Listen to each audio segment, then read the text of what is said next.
हमारे पास जो पीड़ित पक्ष है उनकी एक शिकायत प्राप्त हुई थी कि एक महिला है जो कि अन्य व्यक्तियों के साथ मिलकर उन्होंने एक गैंग बनाया हुआ है जो कि किसी भी व्यक्ति की शिकायत करते हैं और उनको पहले उनसे अच्छे से बातें करते हैं, उनके साथ घूमते हैं और फिर हनी ट्रैप में लेकर उनके खिलाफ मुकदमे दर्ज करवाते हैं।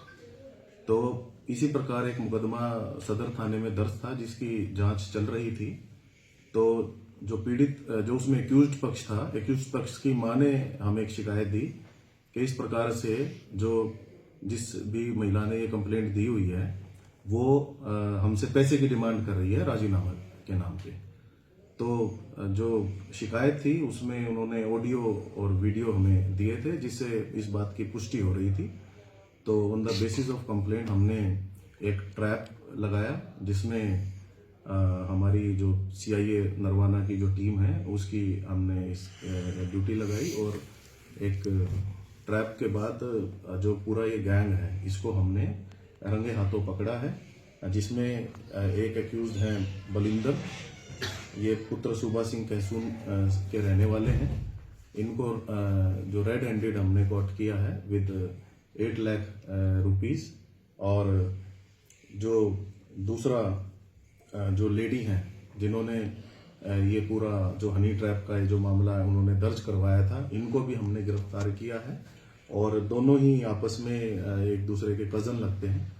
और इसी दोनों को गिरफ्तार करके हमने इनका एक दिन का पुलिस रिमांड लिया था और पुलिस रिमांड के बाद इन्होंने फर्दर रिवील किया कि और कौन कौन एक्यूज्ड इसमें इन्वॉल्व हैं। 2 व्यक्तियों के और नाम सामने आए हैं जिसमें से एक है जसमेर को भी हमने गिरफ्तार कर लिया, उनको आज जुडिशियल रिमांड के लिए भेजा जाएगा और एक अन्य व्यक्ति का भी नाम आया है, उसको भी हम शीघ्र गिरफ्तार करेंगे।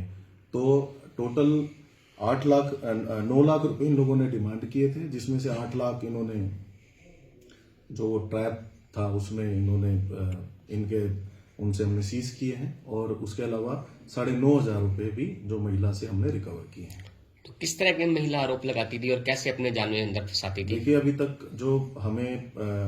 तक की जो इंक्वायरी है उसमें 3 केसेस पहले भी ये कंप्लेंट देके जैसे कंप्लेंट देती है किसी व्यक्ति के खिलाफ के और उसके बाद उनसे वो राजीनामा कर लेते थे, उसको दर्ज नहीं करवाते थे। तो किस तरह के आरोप लगाते थे? सेक्सुअल ऑफेंसेस के आरोप लगाते थे और वो भी हमारे संज्ञान में आया है। तो ऑन रिकॉर्ड हमने उनको भी लिया है, जो उसमें भी जो पीड़ित पक्ष होगा उनके भी हम बयान इसमें तो वो 3 मामले कहाँ के सर? 3 मामले अलग अलग जिला जींद के ही अलग अलग गाँव के हैं। तो सर क्या ये हरियाणा से बाहर के भी इसमें जाते थे फिर अपने यहाँ? देखिए अभी तक की जो जांच है उसमें ये सामने आया है कि ये जो महिला है और क्योंकि जो अन्य एक्यूज्ड है एक तो इनके रियल ब्रदर है और एक कजन है, तो काइंड ऑफ एक गैंग बना रखा था इन्होंने 4 लोगों ने और झूठी शिकायतें करके लोगों से पैसे एक्सटॉर्ट करते थे, सेक्सुअल ऑफेंसेस के जो केसेस दर्ज करवाते थे और फिर राजीनामा के नाम पे उनसे जो मोटी एक रकम एक्सटॉर्ट करते थे। महिला के सर परिवार में बच्चे भी है, फिर ये इसके पति वगैरह नहीं, ये जो अभी तक की अभी सिंगल है, ये जो अभी तक की हमारी जांच है सिंगल है और अकेली रहती है। तो सर कैसे संपर्क करते थे महिलाएं? कोई नेटवर्क था? कैसे बना बता जाता है?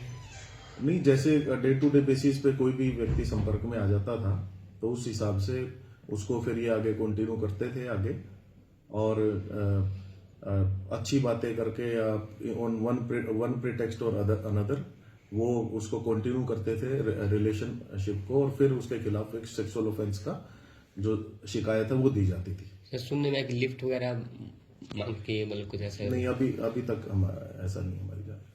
तो कोर्ट में रिमांड पर लिया जाएगा नहीं? दोनों का ही रिमांड था, एक दिन का हमने ले रखा था। आज इनको जुडिशियल कस्टडी भेजा जाएगा और तीसरा एक्यूज्ड को भी डायरेक्ट जुडिशियल कस्टडी भेजा जाएगा। तो जैसे बताया गया था कि लिफ्ट मांगे थे, उसके बाद नंबर देते थे, उसके संपर्क आते थे, तो क्या ये ऐसी ही प्लानिंग ऐसे? देखिए मैंने वो ही कहा आपको कि एक गिरोह है ये और ये झूठी शिकायतें करके और इनका एक ही काम है कि झूठी शिकायत करके उसको किसी भी व्यक्ति को फंसाना और फिर उससे पैसे एक्सटॉर्ट करना। Thank you.